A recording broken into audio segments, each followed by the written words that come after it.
You know that feeling.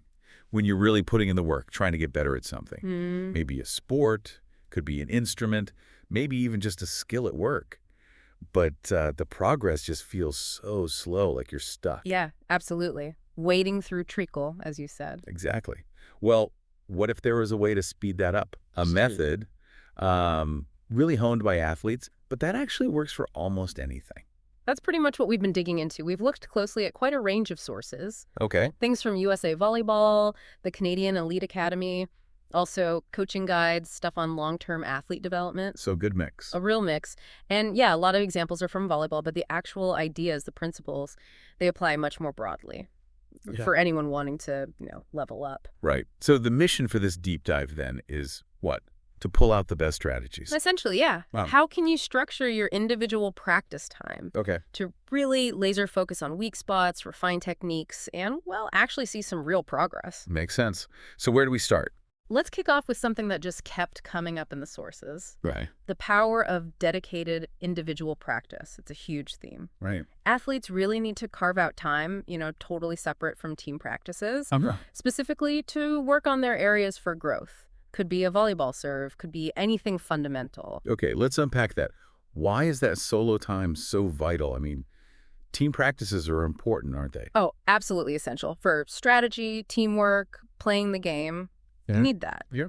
But team sessions often have to cover a lot of ground, right? Different skills, tactics. Spread pretty thin sometimes. Can be. Individual practice, though, it gives you this focus space for what some call deliberate practice. Deliberate practice. Okay. It just means really targeted drills, lots of repetition on very specific things. Okay. Like zooming in. Exactly. Think about, say, learning guitar. Playing with the band is great practice. Right. But if you want to nail a tricky riff, you isolate it, slow it down, repeat it over and over. That's where you build real mastery.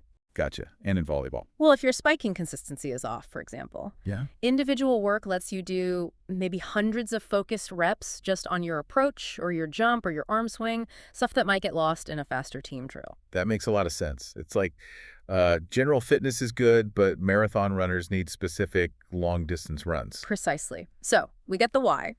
The next question is, how do you know what to focus on? How do you find those weaknesses? Good question. Where do you start? The first step, and this is emphasized everywhere in the sources, is honest self-assessment. Oof. Looking in the mirror. Pretty much. You have to critically evaluate your own skills. Find the specific bits where you're, well, not performing as well as you want. Like what? Give me an example for, say, volleyball. Okay, maybe your serve goes out too often, or your forearm pass isn't controlled, or maybe hitting accuracy from one side of the court is shaky. It's got to be specific. Okay, so you identify the area. Then what? Just hammer away at it. Not quite randomly. The sources really stress setting clear, measurable goals for that practice time. Measurable goals. How does that work? Instead of just, I want to pass better. Right, which is vague. Very vague. It should be something like, okay, over the next 3 weeks in my solo drills, I'm going to increase my successful forearm passes to the target from, say, 60% to 80%. Okay, something concrete you can actually track. Exactly. It gives you a target, and you can actually see if you're getting closer. That kind of reminds me of something we saw in the sport coaching internet kids stuff. Oh, yeah. It talked about how, you can't get instant results in sports. Definitely not. But hitting these small, defined goals gives you that feeling of progress. It keeps you motivated. That's a huge part of it. Breaking down the big challenge. Yeah. And also setting your own goals like that, it builds ownership. Ownership. Yeah, you feel responsible for your development. That's something that Comprehensive Guide to Coaching really highlights. You're taking an active role, not just waiting for improvement to happen. All right, you're driving the bus. Okay, so identify weakness, set specific, measurable goals. Now, the practical side. How do you actually structure these solo sessions? Okay, structure. Several key things came up. First off, consistency. Right, showing up. Showing up regularly. Right. The sources are clear. Frequent, focused sessions beat infrequent long ones. Like learning a language, maybe. Yeah. Daily practice. Exactly like that. Better to do 20 minutes 4 times a week than one big 2-hour session on Saturday. You need to schedule it in, treat it like real training. Makes sense. Consistency is key. What about inside the session? What should you actually be doing? Most of the time needs to be spent on drills specifically targeting those weaknesses you identified earlier. Okay. So if serve accuracy is the goal, the comprehensive guide, for instance, suggests repetitive serving drills, aiming for a specific spot over and over. Focused repetition. Purposeful repetition, paying attention to your technique while you do it. If hitting power is low, maybe drills focusing on core rotation or arm speed. And a lot of this can be done alone, right? Yeah. I think one source mentioned that. Yes, definitely. Many effective drills are independent. That's really encouraging, especially if you don't always have someone to practice with. Yeah, that's practical. There was even a point made about players needing to make most of the ball contacts themselves to really develop. Ah, interesting. It underlines the value of that solo time.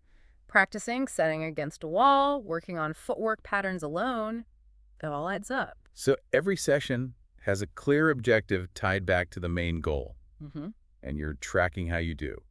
Sounds very efficient. It is. It's designed to be. But it's also worth remembering. What's that? Individual practice isn't just about fixing flaws. Our sources point this out too. Okay.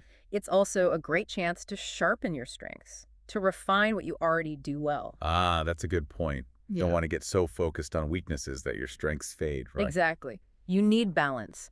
Keep your best tools sharp while you fix the others.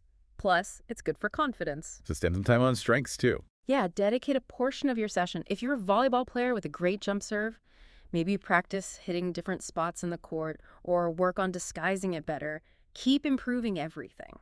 Okay, now, what about the coach in all this? Where do they fit in with individual practice? Are they just out of the picture then? Not entirely. They still have a really important guiding role. How so? Well, a coach can definitely help you identify those key areas needing work. They see things you might miss. True. An outside perspective. And they can suggest specific drills that would be good for you. But during the actual solo session, the focus shifts more to the athlete, developing self-awareness, learning to self-correct. Ah, so becoming your own coach in that moment. Sort of, yeah. Noticing when something isn't right in your technique and figuring out how to adjust it. Like that reflection and self-assessment mentioned in the comprehensive guide. Exactly that. Which brings us back to consistency and patience. Ah, yes, patience. Probably the hardest part. It often is. The sources really emphasize that seeing results takes time. It takes dedicated effort. No magic bullet. No magic bullet. But those short, regular, focused sessions, they will produce better results long-term than just occasional big efforts. It's the compounding effect, maybe. You could put it that way. It's definitely a marathon, not a sprint. You have to manage expectations. Keep the faith, basically. And adopt that growth mindset the guide talks about. Believing you can improve with hard work. Right. And, these ideas, consistent, focused practice on weaknesses, clear goals, they feel bigger than just volleyball. Oh, absolutely. They transcend sport completely. Really? Think about it. Learning an instrument, learning code, getting better at public speaking, Right. any skill. This focused approach works. Huh. That's really interesting. Applying athletic training principles to, well, anything. It's about efficient learning, focused effort. So here's a thought to kind of leave people with. Oh. Imagine the growth, like the exponential growth you could potentially see. If you just dedicated a small amount of focused time each week, hitting your weakest links directly. What new level could you actually reach? What could become possible? It's a powerful thought. And really, the key takeaway from all our research is pretty clear. Yeah. What's the headline? Consistent, focused individual practice aimed squarely at your specific weaknesses, guided by clear, measurable goals. That's just a huge engine for accelerating your development in anything. So for everyone listening, as you think about what you want to improve, maybe consider how you could weave in some of this dedicated practice, even just 15 minutes, a couple of times a week. It's a start. Look at guides, tutorials, maybe even film yourself. Yeah, Find those areas that need that laser focus. absolutely. And maybe ask yourself this question. Go on. What's one small but really focused step you can take this week to dive just a little bit deeper into your own potential?